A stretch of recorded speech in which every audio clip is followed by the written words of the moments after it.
ಆಸಿದ್ದರೆ ಕಟ್ಟಬಹುದು ರಾಜ್ಯವನ್ನೇ, ಇದ್ದಲ್ಲಿಯೇ ಕೊಳ್ಳಬಹುದು ಲೋಕವನ್ನೇ.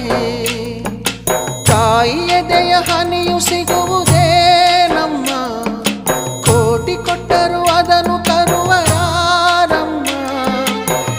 ಅವಳ ಮಡಿಲ ಸುಖ ದೊರೆತರೆ ಕೊನೆ ತನಕ, ಎಂಥ ಭಾಗ್ಯ ಕಂದ ಈ ನಿನ್ನ ಬಾಳಿಗೆ. ಹೆತ್ತವಳು ಯಾರಮ್ಮ, ಹೊತ್ತವಳು ಯಾರಮ್ಮ, ಅವಳಿದೆ ಅಮೃತದೇ ಉತ್ತರವು ಇದೆಯಮ್ಮ.